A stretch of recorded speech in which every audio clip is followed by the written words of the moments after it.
So last time I talked a bit about my experiences. The most dramatic for us and probably for anyone was the death of our daughter, Alison, at the age of 22.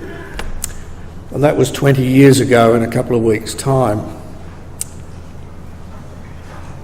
You may just tell my voice is a little bit hesitant there, and that's important in the sense that even though it's 20 years, and even though I think we have dealt with our grief thoroughly and effectively, you never get over it.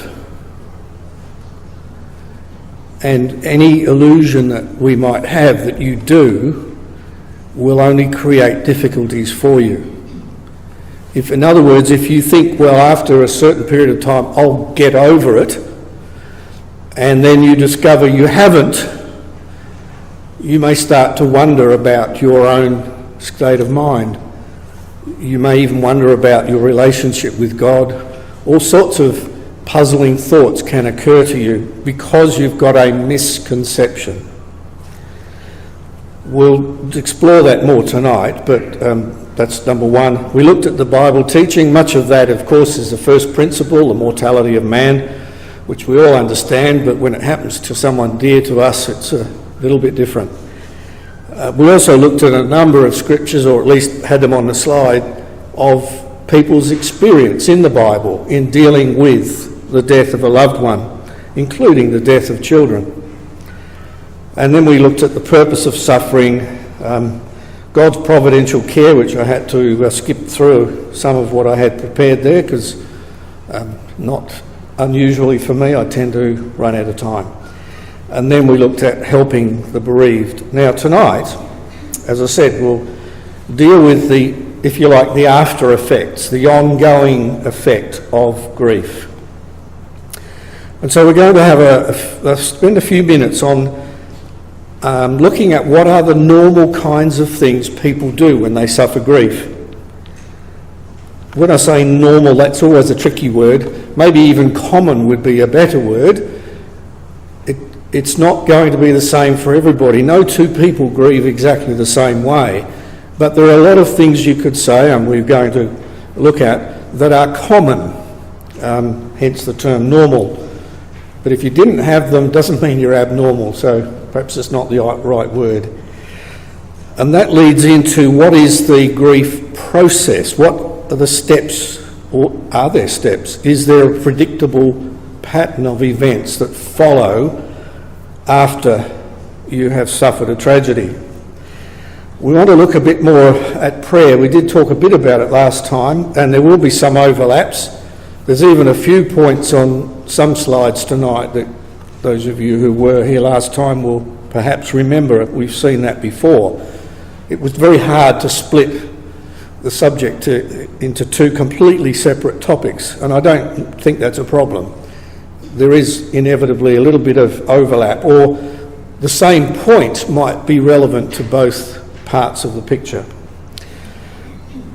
And then I think something that's really, really important. We are supposed to learn something from every experience of life. This life is a preparation for the life to come. What can you possibly learn that's good, if I can put it that way, out of something which is implicitly bad? How can you progress to see something valuable coming out of something which is implicitly tragic and sad? Well, you can. And I guess me talking about it tonight is not proof, but at least as an example of how that's possible. And then finish with something which to me caps off the whole picture, and that is God's sovereignty, his almightiness. And without that, we have no anchor. We're adrift, and there's nothing certain. But with that, with a clear understanding of what that means, then everything else can be fitted into that picture. Without it, one can start questioning whether you even believe in God anymore. And I know that has happened. Okay, so what are some normal grief reactions? Well, just before I tell you what some of those are, we need to make this point first. All forms of loss have a similar effect. What I mean by that is, grief is a word that means what it feels like when you lose something. Now, it can be something as trivial in a way as losing your car keys. Whatever, something quite trivial. Well, you go through all sorts of funny feelings. You can kind of feel them happening inside you that, oh no, what am I going to do? And you start trying to think of how to get out of this situation. There's a little mini grief period that goes on, but we're talking of something much more serious than that. But similar experiences of grief can occur for a wide range of events, whether personal or of someone close to you. So it doesn't need to be just your grief, it could be someone else's. So, for example, if you lose your job, you can express many of the symptoms that apply to someone who's lost a loved one through death. It can be quite traumatic, and you can go through many of the similar emotions. Or a serious illness, so you've lost your health. Even personal offence can do that. You've lost the confidence or trust that you thought others had in you, or you had in them. You've got that loss element again. A loved one is hurt or terribly sick, perhaps in hospital, whatever. You can have the same kind of feelings. If you lose your marriage, you can go through that experience too. In fact, I have had someone illustrate that to me. I once had a sister come round to me to talk about her marriage that had just collapsed. And she talked about how she was thinking and feeling. And it immediately struck me that she was describing all of the common symptoms of grief. Even though she's still alive and her husband's still alive, she'd lost her marriage and had the same kind of grief experience. The death of a loved one is the one we most naturally think of course. But I wonder how many of us realise that a woman who's just had a miscarriage is going to go through exactly the same thing. You know, especially men perhaps might be prone to think, well, the child was never living, you never got the experience of holding it, so it doesn't matter. But for the mother, she has lost a child. It has died. It's just as traumatic as if it had been born and lived and then died. My own experience with some years back with an ecclesial dispute was very, very similar symptoms, I learnt later when I look back on it. A rebellious child, so for example, one who decides not to show any interest in the truth or whatever, can be very traumatic for the parents because that's been their big hope in their bringing up of their child, and it's all seemingly failed. So you see, the point is that all those forms of loss have very similar effects. Without doubt, though, the death of a child is the top of the list in terms of difficulties to experience. Before Alison died, Diane and another sister often used to go for walks during the day, once a week or so. And after Alison died, this sister said to Diane, do you remember one day when we were walking, we were chatting about what would be the worst thing that could ever happen? And you said, if one of my children died. Strangely enough, Di doesn't remember the conversation. But it's true, isn't it? Anyone who's got children knows that is the worst thing you could ever imagine. Because the fact of the matter is, if you're married, you know the odds are 50-50, one of you is going to die before the other. And even though an early death is very difficult, at least there's a bit of your mind is sort of prepared for that. At least is aware that that's going to happen one way or the other way. But you never do that. You never say, well, the odds are, blah, blah, blah, whatever it is, that one of my children will die before I do. No one does that. So when it does happen, it's something of a magnitude of difficulty much higher than anything else.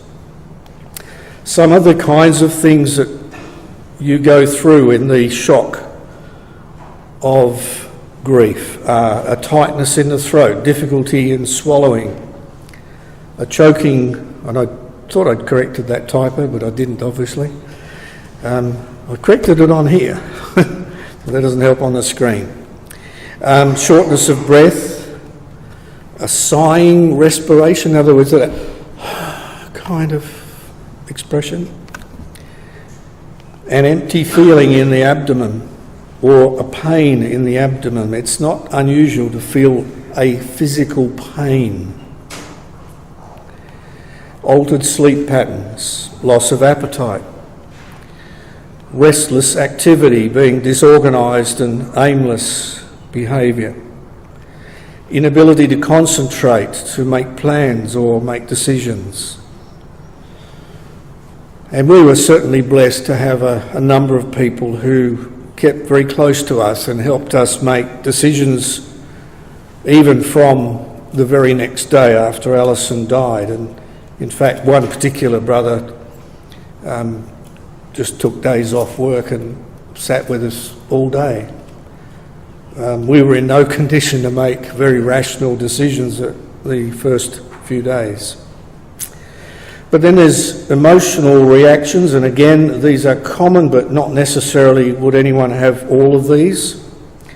But there can be a feeling of depression, of emotional pain and weeping, and I don't mean, of course, that crying is unusual. It's not, it's normal.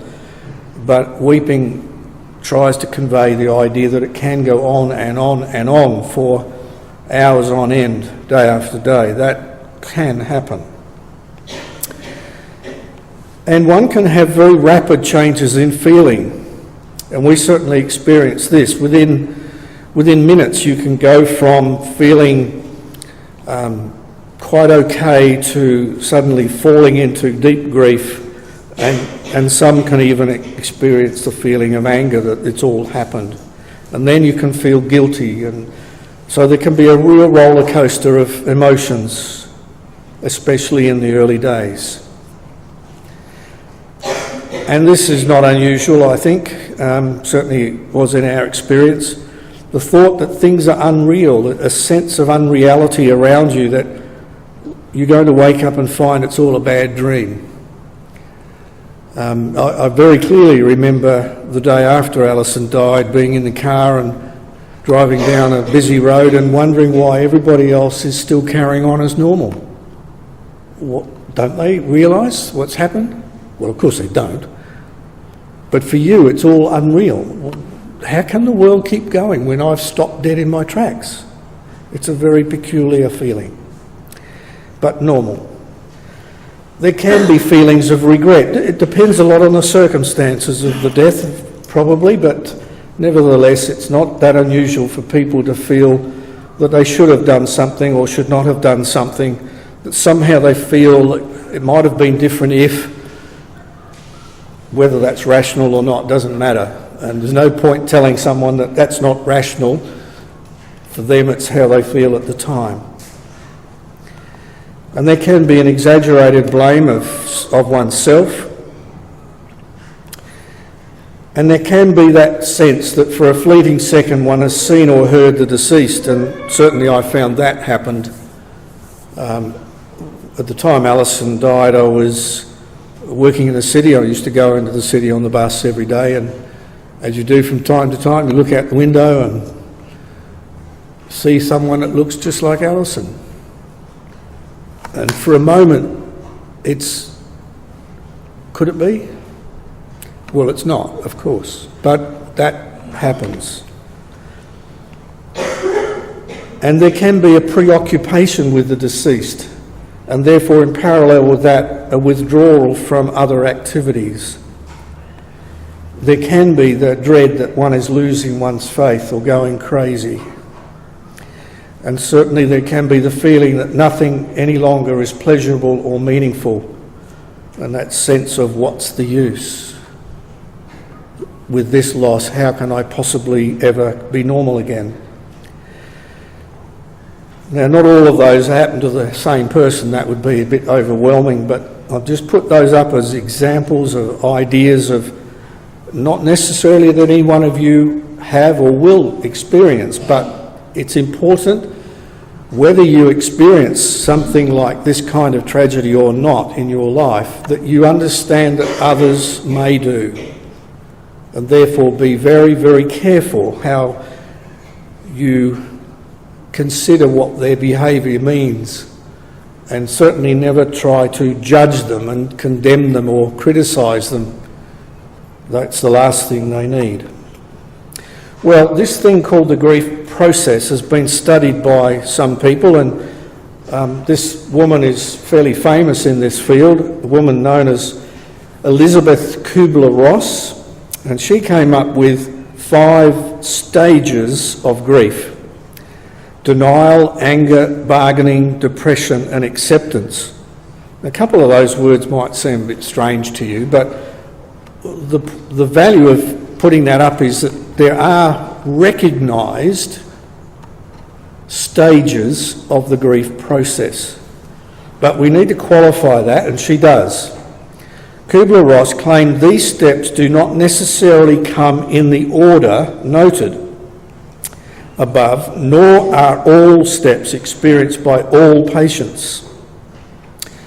Though she stated a person will always experience at least 2.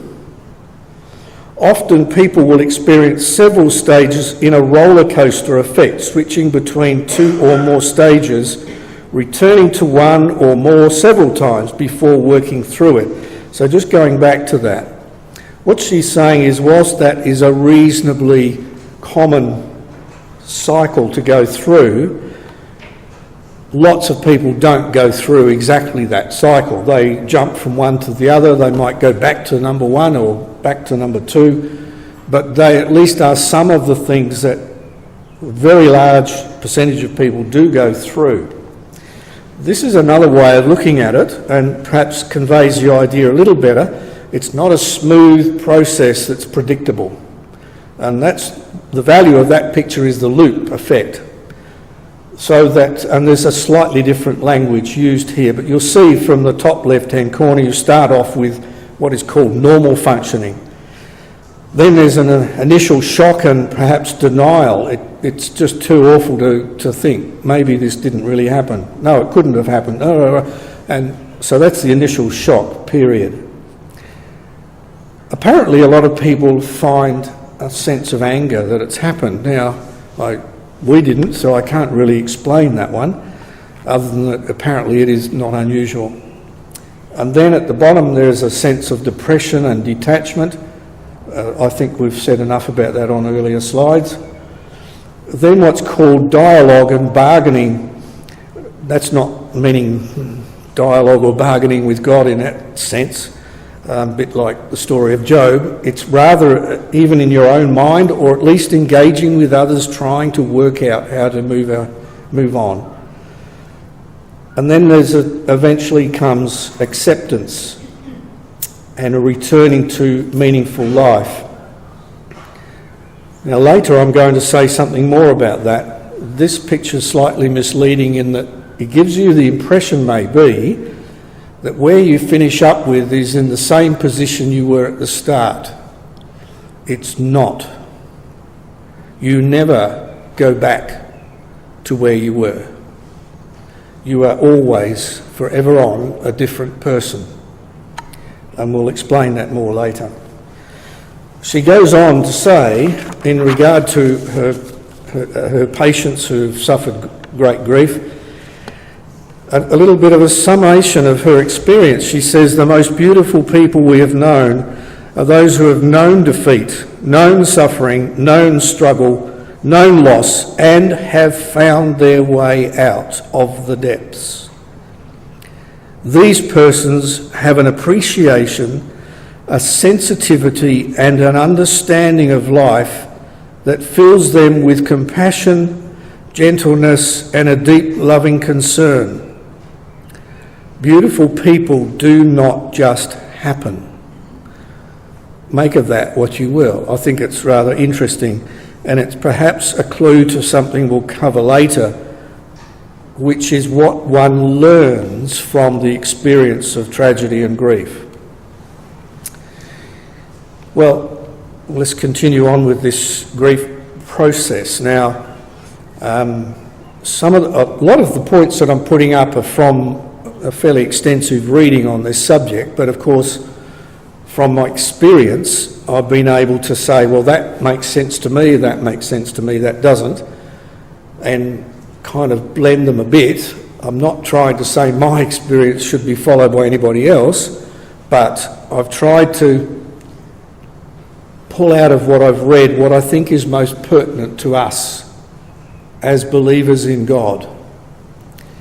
And that makes a big difference. I've got an auntie, for example, on my mum's side, none of whom are Christadelphian. Mum was the only one. And my auntie's had similar experiences of grief and loss that we have. But she openly admits that we've got the answers and she doesn't. So that our belief makes a huge difference to all of this material. So we're not trying to say that all of these things are what happens to people in the world. A lot of this material, you'll note, is I'm telling you happens to us, it's happened to me, it's happened to Diane. It's not inconsistent with our belief. And I hope that point comes out more as we go along. Well, first of all, as you might have gathered from that loopy picture, the grief process is an uncharted trip. It's a zigzag or a circle. It's not straightforward. It's not as if there's a straight line from the moment you experience a tragedy to the point where you're fully recovered, and it's just a straight line and it takes this long and you go through these points. It's not like that at all. It's a very, very strange process that's unique to everyone. And even in a case of a couple like Di and I, there are big differences between what we felt and when we felt it and how we dealt with it. Although being married, you obviously find you've got a lot in common as well. Just as a simple example of that, I'll just get my hymn book. Or I should say your hymn book, because we forgot ours. As I said a moment ago, this is nearly 20 years for us, and there's still a hymn here, hymn 310, which we usually don't sing. It's just too difficult. So the point is that there are some things that never change. You are forever changed. 310 is a wonderful hymn. It's a great picture of the return of Christ and the establishment of the kingdom. But it's a very personal wording. For example, verse 2, who are these of dazzling brightness, as the angels now arrayed? But you'll note, as it goes on, that these, at the end of verse 2, will now never be touched by time's rude hand. And in verse 3, the middle of the verse, they have wrestled on till life was ended. So the experience of grief and our understanding of God and his purpose doesn't exempt us from normal human feelings and emotions. And we all need to understand that if we're to help someone in grief. Now, to me, the really big question has been, and was, and one which I think I've got my head around, is the issue of time. What is a reasonable length of time to grieve? Well, I had no idea, of course, at the time, and it took me quite a while to work out what I was personally going through and then try to decide whether that was normal or abnormal or typical or whatever. So first of all, there is no timetable. You cannot say, well, after a certain number of months or years, then, no, you can't do that. Recovering from grief is a very time-consuming process. I'm sure we all know Matthew 6:34, sufficient unto the day is the evil thereof. In other words, it's one day at a time. And I don't think we have at the moment, but we certainly have had on our fridge of some time past a saying or a fridge magnet, something to the effect of one day at a time. And certainly we know, for example, we have a sister in our ecclesia who is going through her 4th bout of cancer, an extremely serious one. Well, they all are, I suppose, but this is particularly serious. And they're in between treatments and, reasonably okay. Well, they're just living, her and her husband are just living one day at a time, enjoying the day that they've got, because they don't know how many more they're going to have. And that's an important principle, that Christ makes that principle in a different context, of course, but one which is very apt in this topic. Well, now let me try to be a little more definitive. And what I've read, and certainly my own experience, would say that it takes somewhere between 1 and 3 years to feel a degree of stability after the loss of a loved one. And by the way, I'm not talking about the loss of a parent. My mum died when she was 49 and I was 22, and my dad much older, he was 87. But you can make no comparison whatever with the death of a child. It's a far more traumatic and difficult experience to go through, and that's what I'm reflecting here. And it's important to have that, even if one's recovery is not as long as 3 years. That's not a problem. But if it is 3 years, don't panic, because that's not unusual. That's a fairly standard thing. I was advised to cancel all my ecclesial appointments for 6 months after Alison died, and I have been able to see that that was a very, very wise piece of advice.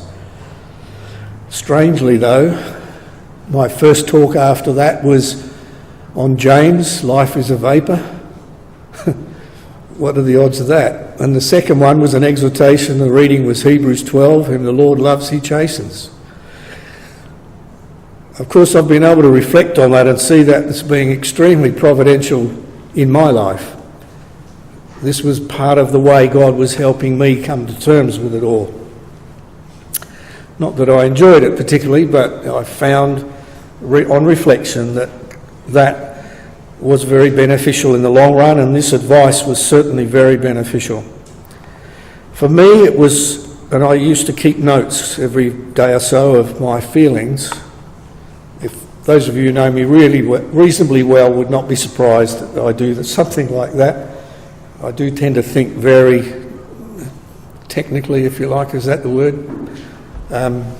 Some more blokes tend to be more like that than women, don't they? Anyway, I found that it was about 5 months before I started to feel kind of normal.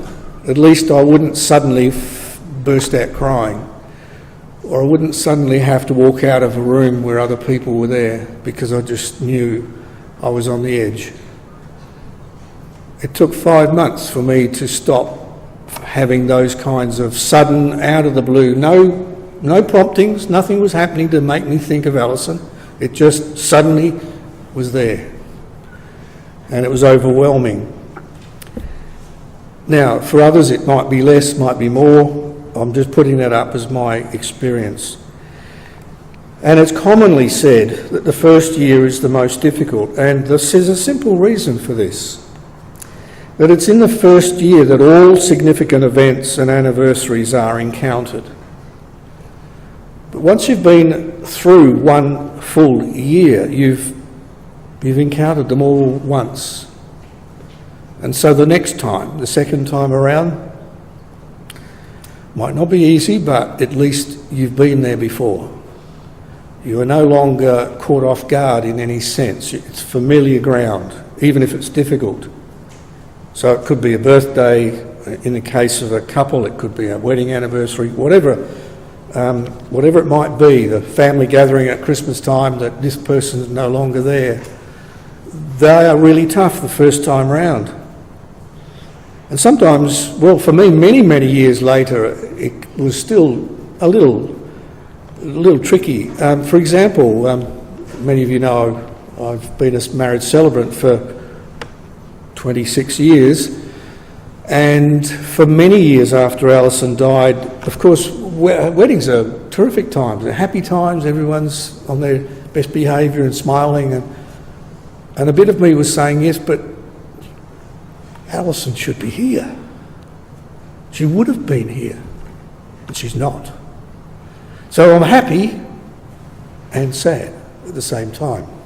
I'll come back to that point in a little while. So as I said, the next time around it's a little easier because we have experienced them before. We're not taken by surprise. But there does come a time when others seem to have forgotten, but the bereaved never do. So for me, it was probably around 6 months I started to sense that nobody at the meeting anymore was asking me how I was going and could they do anything to help, or I guess we looked reasonably normal again, at least on the outside, and it's the sense we had that was, well, they've all forgotten. How dare they? How dare they forget? Well, of course, they haven't really. They've just moved on, and you are still waiting to catch up, as it were. So that can be tricky, but it's not something we should be critical of everyone else about. And it's not. I'm not suggesting that we should all run around after the bereaved for years and years and years every Sunday, asking them how they're coping, and that can be over the top too. But it's just being aware. That's all. It's just be aware that is probably what will happen. You've heard the phrase, I'm sure, time heals. Well, that's nonsense. It doesn't. Time alone does not heal. You choose to heal. And it takes hard work and a great deal of effort. I won't, of course, mention a sister whose husband died, 30 years ago, maybe more. Time hasn't healed her at all. She doesn't want to heal. She wants to keep being in grief. She has made a choice not to come out of that depression, so to speak. And one thing you do learn from looking into this subject is there are good and bad ways to grieve. A good grieving, I suppose is the word, mends the spirit and heals the heart. And the key to this is to let your emotions out. Let them run their course and don't fight them. I guess I'm a reasonably emotional person, if I may say so, a romantic person.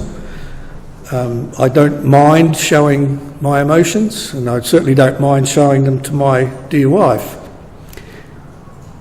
And so maybe a little different to most men, or many men, I don't mind if I'm crying in front of other men. And with the loss of Alison, it didn't even occur to me to be worried about it. If it happened, it happened. What they thought of me was the last thing on my mind. It never entered my mind. And I think, on reflection, and certainly from what I've read, that's a very healthy thing. It's a very dangerous thing to try and retain what is commonly called the stiff upper lip and make out you're toughing it out. All it's doing is building up inside you, and if it doesn't blow up emotionally, it may well affect you physically and your health may suffer. In fact, if you suffer some other form of grief later on, it can be a double whammy because you've built up the last lot and not dealt with it. And the second lot then comes with two strengths of grief, which surprises you and everyone else. So not letting your emotions out hinders the healing process. It can lead to bitterness if unresolved. The term unresolved grief may result in suppressed feelings and emotions, denial, inability to talk about the loss, health problems, etc. We are overcoming our grief when we stop focusing exclusively on our own hurt. You do not honour the dead by dying with them. Quite separately, both Di and I thought about ending our lives. When Alison died, the hurt was so great. It appeared for a moment that the simple solution was to end our life. Then there'd be no pain at all. It didn't take more than probably seconds to realise that was a fairly stupid thing to say or think. I'm just saying that you can think that, but it actually doesn't achieve anything, and it certainly does not honour the dead. You honour the dead by keeping their memory alive. So in the back of my Bible, there's a picture of Alison. There's a picture of her on our coffee table. It's not something we're going to forget, and we're certainly not going to pretend that she never existed. Whilst each of us mourn differently, many of our responses are similar. It all depends really on the type of relationship we had with the deceased and how the person died and whether they were baptised or not, a child or a spouse. All of those variables, of course, make the difference. But as I stressed last time, the death of children is, and I said again tonight, is the most difficult. Because our children, as well as our marriage partner, we all know are gifts from God. Very, very special. You know, there's a saying, you choose your friends but not your relatives. And some of us wish we could have chosen our relatives, I suppose. But the point is that our relationship with everyone is somewhat different, isn't it? My relationship with any of you is quite different individually. Some I don't know at all, some I know fairly well. And of course they're different from my relationship with my family and my members at Aberfoyle Park. Every person has a slightly different relationship to us. So the effect we're going to have if that person dies will be different every single time. And it depends on what that relationship is and who that person is, in whether there's a blood relationship with us or a marriage relationship or not. But what's hard about children is it's against the natural order of life. We, of course, expect to see our elderly members die. It may be very sad, and it can be extremely sad and hard for the immediate family. I know when my dad died, I found it extremely difficult, even though he'd said, and I had felt, he'd be better dead. He was suffering so much at the end. But when he did die, I was absolutely grief-stricken. He's my dad, not just an old man well, that's inevitable. He'd gone way past the 70 years and 10. That didn't make any difference to me. But children is especially difficult. And I did mention this last time, so I'll just read it and move on. Children are a part of us. They're a product of our own bodies. And their death feels like losing an arm. It may heal over, but it's always missed. If we knew that we would only have them for a certain number of years, I think we'd all say we would still have them. And of course we don't know that, do we? None of us are told when a child's born, well, this child will live to whatever age. But I don't think any one of us would have sent them back, so to speak, if we were told it would only be for a short number of years. And we can't compare our experiences with someone else's. Okay, moving on. What do we do faced with the reality of death of someone very close to us? The issue is, what do I do now that it's happened? What am I going to do about it? You can't change what's happened, of course. So the only thing that can be done that might turn out differently than an alternative is, what do I do? How do I deal with this? How do I respond to this? What do I do now? I can't change the situation I'm in, but I could change the way I respond from any number of options. Well, if you're grieving, there are a number of things you can do to help yourself, and I've just listed a few here. As I've said already, allow your emotions to be fully expressed. There's no benefit in pretending to be tough. Seek solace in our community, and we have such a wonderful supportive community, don't we, in our ecclesias. But it might also extend further to attending a support group, or even to seek therapy with a trained counsellor or psychologist. And although I didn't do that, I have done that twice with respect to other circumstances in my life that were related to employment, and found that extremely useful, and I know others have too. I know some in our community perhaps have a bit of a hang-up about seeking help from people like that, but if you've got a sore foot, you go to a doctor. If you've got a sore mind, you go to another kind of doctor. It's my simple way of looking at that. Seek comforting rituals, and it might not sound like it, but funerals and memorial services and the like are actually helpful to those who are grieving. For example, think of this, and I know of a case where someone died at sea and the body was never found. Probably never will be. Well, after the number of years it's been, certainly won't ever be found. So there's no funeral. There's no body to touch. There's no forehead to kiss, like Joseph did when his father died. So having those events is actually a very helpful part of the recovery. And I certainly found it helpful to read and learn more about death-related grief responses, so that I didn't think I was such a weird person after all. Because who do you go to compare notes with when you're going through something like that? And we don't give talks like this, so I didn't expect anyone to be able to help me anyway.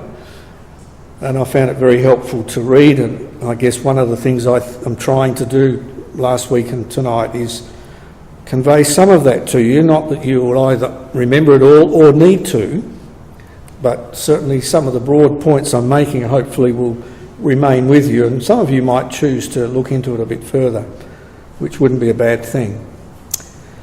Apparently, and I did this, but I didn't realise I was doing something that's recommended, and that was to write down my thoughts and feelings. Eat well, exercise, get plenty of rest. Might sound pretty normal, but in the depth of grief, that's certainly not normal. Nothing's normal. And avoid major changes in your residence or your job status. Well, I broke one of those rules. I changed my job reasonably soon after Alison died. But if you knew me, that's not unusual. That's normal for me to do. My average time in a job was a little over 2 years throughout my career. So it wasn't perhaps such an obvious mistake on my part to do that. Now, prayer. I did say something about this last time, so we'll go through some of this pretty quickly. Prayer can be difficult at times. It can be very hard to know what to say, or even to think of trying to say anything. Don't panic if that's the feeling you might have at times. It's very difficult to concentrate. It's difficult to read. Even, as I've said, singing some hymns can be difficult.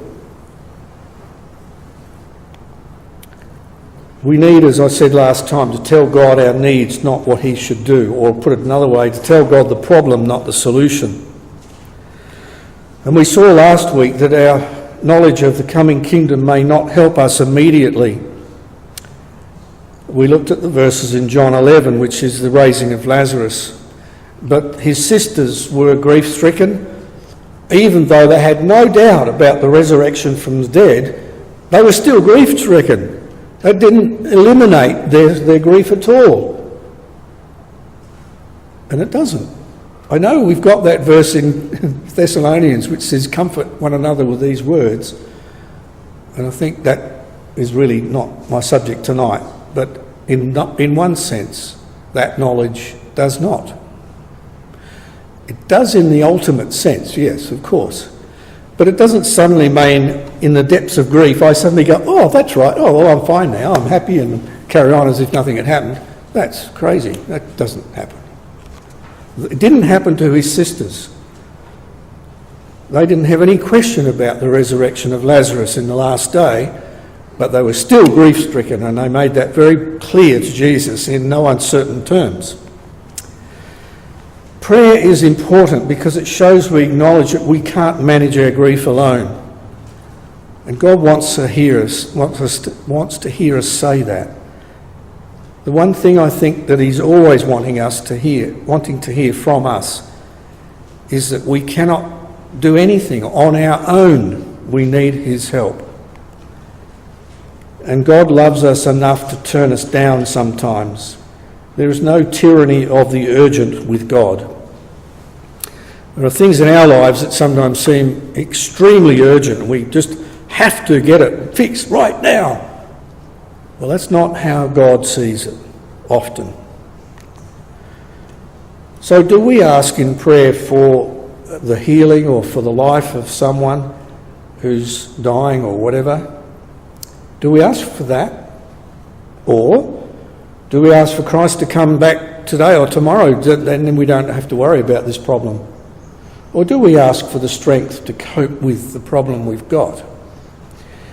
I don't have time, I wish I had, to go through those verses in Romans, but you probably remember the context. It's a number of verses there are often quoted about the whole creation groaning and travailing, for examples in there.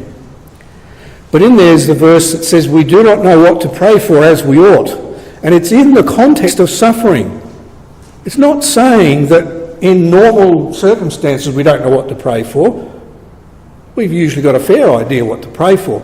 It's when you're in the midst of great difficulty and trial and suffering is the context, and that's what Paul's talking about. That's when you don't know what to pray for. What do? Do you pray for this problem to just go away? Or what? Well, my answer is you pray for all of the above. And I will now tell you what I prayed for in the hospital before we heard that Alison had died. I prayed for two things: that she would survive, she would live through this terrible accident and operation, and also that whatever the outcome was, we would have the strength to cope. Well, the answers came very clearly. No and yes. It was within 10 minutes or so. The answer was no, she did not live. But within a very short time, the beginnings of the answer, yes, I will give you strength to cope, were coming. I don't have time to give you examples of that. But I guess I'm standing here talking about it as an evidence of the fact that we have been given strength to cope with whatever happened, even though the whatever in this case was the worst outcome for us. Perhaps just have a quick look at Hebrews 4 rather than just listening to me all the time. But I am mindful of the time, and I'm not up to where I should be on my sheet here. Hebrews 4 verse 16 is to me an amazing verse. And it's in the context of our great high priest who has been touched with the feeling of our infirmities, verse 15. But in verse 16, let us therefore come boldly or confidently unto the throne of grace, that we may obtain mercy and find grace to help in time of need. I have to wonder sometimes if we really believe that. I'm not saying you don't believe the words are true, but you actually do practice it in your life. When you're asking God to help in your time of need, do you really have a sense in your mind that he will respond straight away in some way? Or do you put it into the, well, he may do if it's according to his will, or he may not? There's no if here. There are ifs in a number of places in Scripture. We haven't time to look at those, but certainly James and 1 John are two examples, just to give you a lead. This is one of those unqualified, and there are many of them, unqualified statements of the apostles particularly, that if you ask for help, you will get it. And we always add the qualifier to that. Of course, you must ask in faith. But of course, if you're asking in uncertainty of mind, then it's unlikely you'll get it, because you haven't really got the confidence that this verse says you should have. And within minutes, the first of those helps came to me. And I will resist the temptation to wander off because I haven't time. And my experience was unique to me and not necessarily helpful to you in any event. Paul asked for his thorn in the flesh to be removed, and it wasn't. And he was told why. He was, if you like, fortunate in being told why, because we are never told why our circumstances have to be what they are. In his case, he was told in another version than the King James says, that you would not become conceited.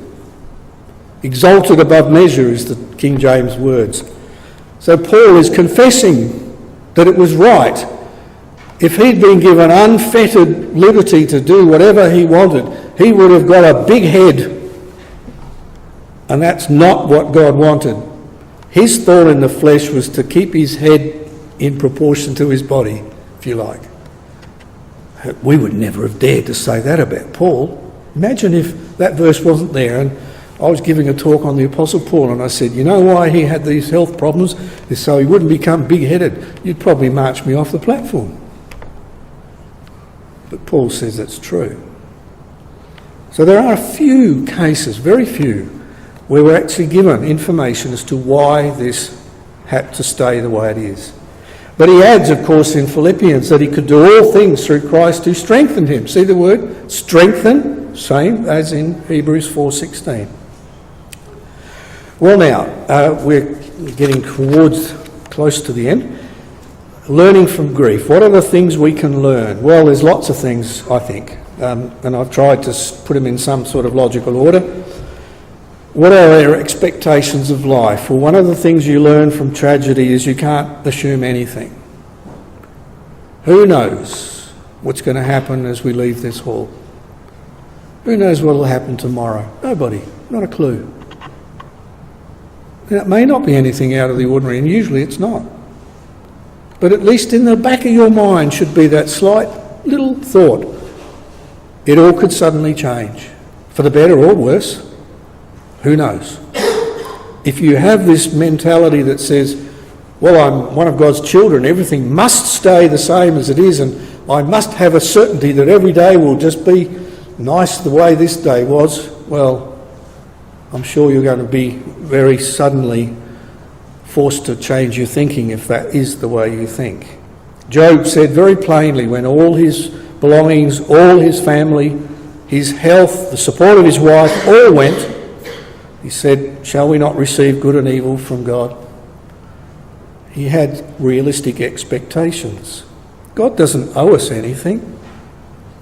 We've never been... Where in the Bible does it say we would have a promise from God of a life free from pain and disappointment? Never.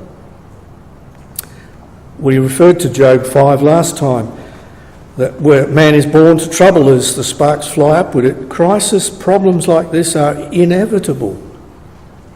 We should expect the unexpected. Things that are unsettling, frustrating, confusing. So don't expect to be an exception to the rule. Because that's the rule.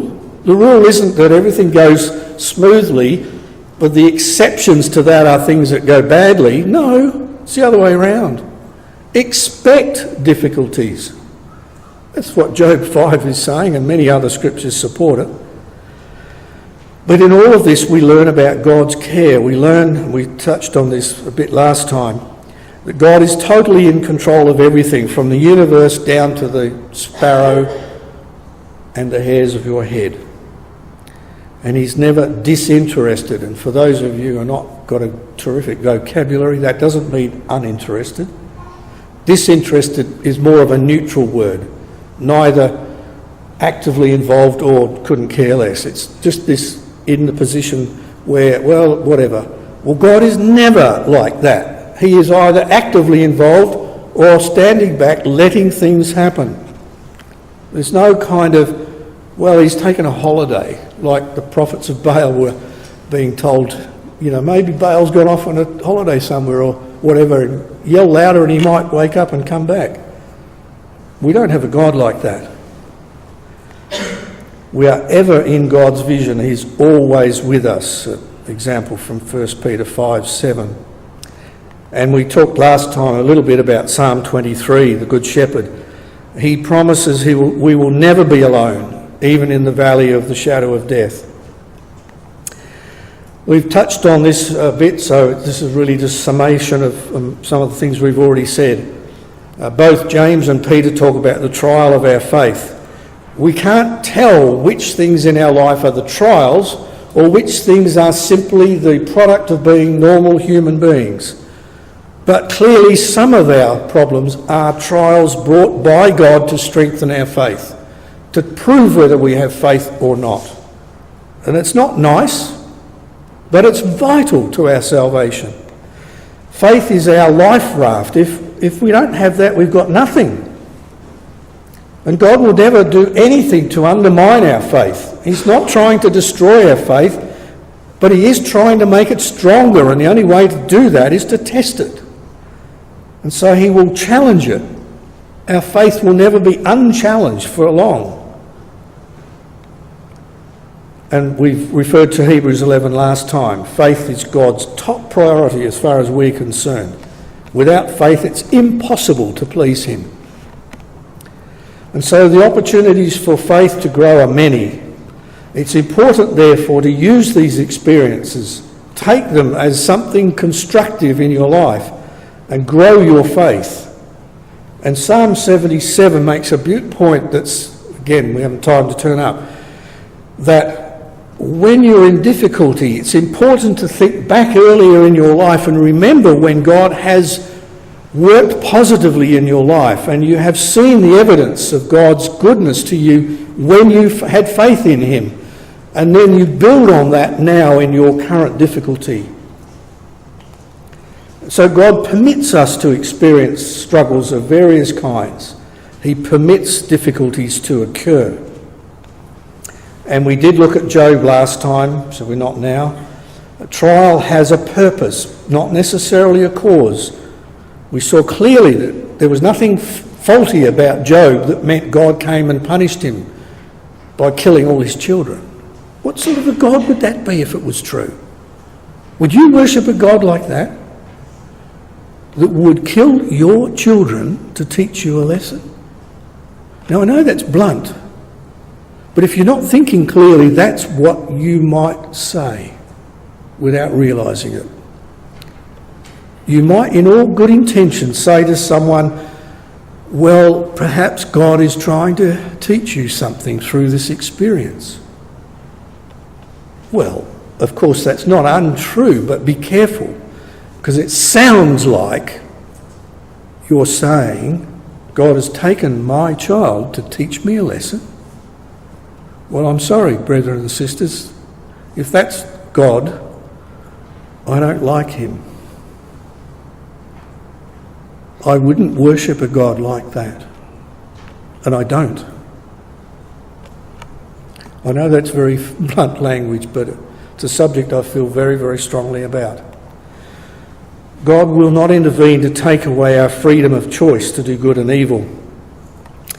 We looked at 1 Corinthians 10 last time, so I really will just skip through that. That's not a valid verse to use in this context.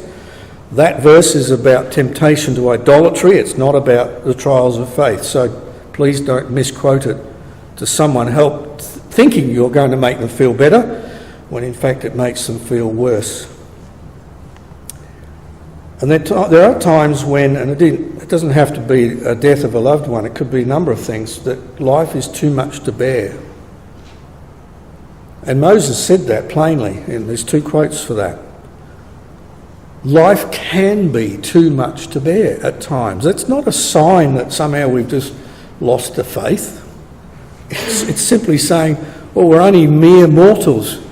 We can only do so much. We can't do things that are beyond our ability.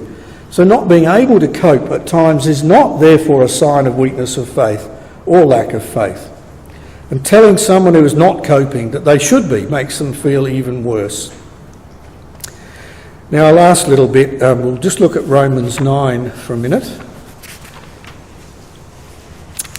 This is a really fundamental part of Scripture. And it's very relevant to our topic, because in this chapter you have what appears on the surface to be a rather purposeless or haphazard decision-making by God, or even perhaps an unfairness in the way God does things. So you can start right back at, as early as verse 7. It's got Abraham, Isaac and Jacob and so on. And there were times where God selected one of the children to be in the lineage of Abraham and not another. And humanly speaking, people were saying by implication to Paul, because he puts it in the form of a question, well, that sounds as if God's being very unfair. What, poor old Esau, what had he done wrong? And he wasn't even born yet.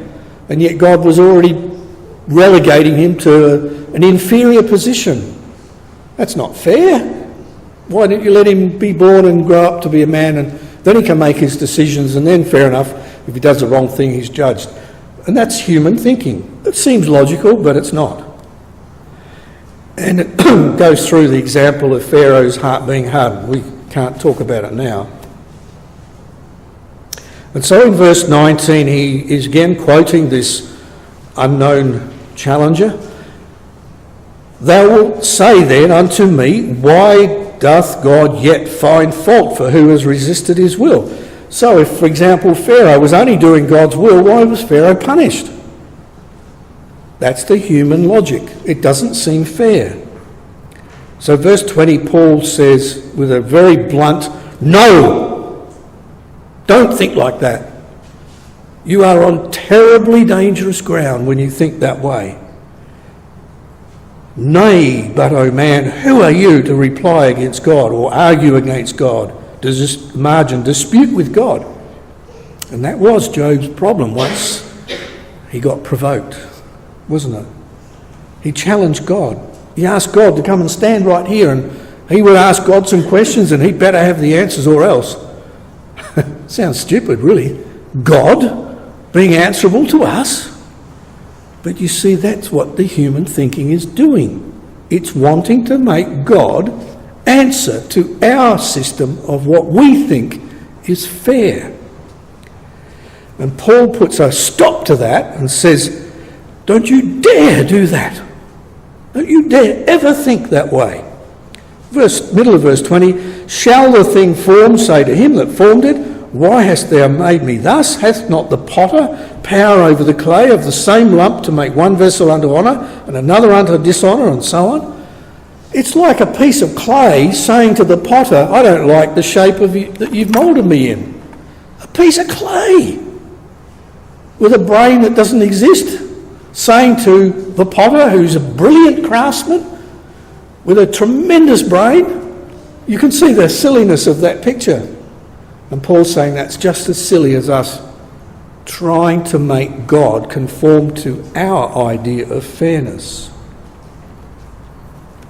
It's a very serious matter that we never go into that territory, and that we be very clear that we accept him as the unchanging God and trust him through whatever the circumstances we're going through.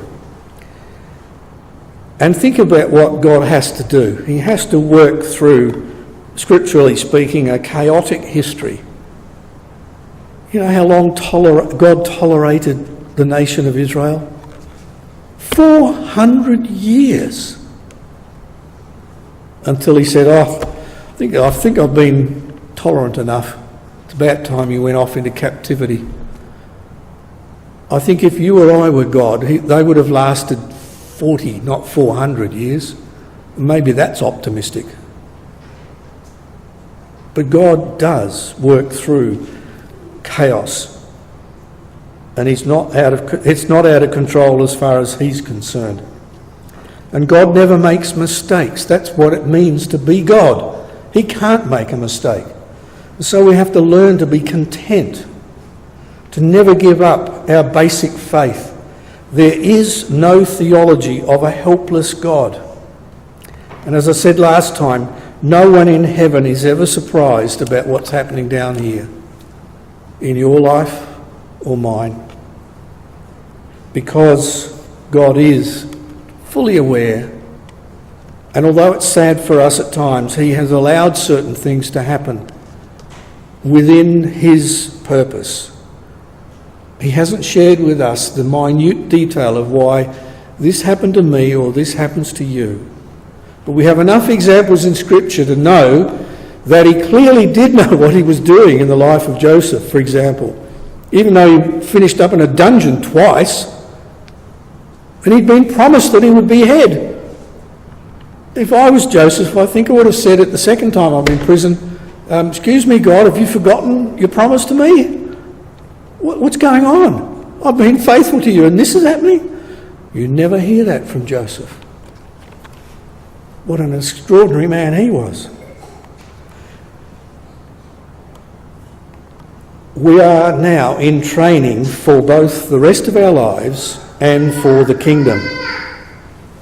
Every single thing that happens to us every single day of our lives is preparing us for tomorrow and the next day and the next day, and for life in the kingdom of God. And so the difficulties that we experience are to be worked through, not avoided. We need to cultivate an attitude that will help us through the difficulties that we will encounter. God won't let us down, but he won't let us off either. There's no escape from the trials of faith. And so it's valuable to study the subject of providence, to have what is called a worldview that has God in every single part of your life. And as for the future, well, the scars never disappear. The loss is always there. And there are always private cries of grief that continue on long after the initial tragedy. And as I've said already, we are forever changed. I am not the same person I was 20 years ago. And not just because I'm older. That's obvious. I mean in my heart and my mind. I am not the same person. And I can thank God that I'm not. I don't thank God that Alison's dead, but I do thank God that he has wrought a change in me. And the day does come, although I doubted it initially, the day does come when we can experience joy and sadness at the same time. When that was first said to me by a professional grief counsellor, I said, I don't believe you. And all he said to me was, well, how long has it been? And I said, 10 months. And he said, no, you won't yet. But he was right. It did come when I could feel joy and sadness at the same time. We have two verses in Revelation which I think are just outstanding. One is in our reading, which we'll also look at. Revelation 7, firstly, says of the kingdom. The last verse of Revelation 7, for the Lamb which is in the midst of the throne shall feed them, feed his sheep, and shall lead them unto living fountains of water. Sounds awfully like Psalm 23, doesn't it? Lead them to living fountains of waters, and God shall wipe away all tears from their eyes. You know what that doesn't say? And it could have said, and they won't cry anymore. But it didn't say that. It said, he will wipe away all tears from their eyes. That is an extraordinary picture. Picture it. Here we are, just arrived in the kingdom. And he comes up with a handkerchief and wipes your eyes. Not necessarily literally. Whether it is or not doesn't make a difference. That's the effect of what will happen when we arrive at the kingdom. He will wipe away all the tears, whether tears of sadness or tears of joy. He will wipe them away and say the words that Matthew records, well done, good and faithful servant. Enter thou into the, what is the word? Joy. Why didn't it say enter into the kingdom? Well, that would be true, wouldn't it? What a beautiful phrase. Enter thou into the joy of thy Lord. Now, the reading we had, Revelation 21, has this extraordinary verse 4.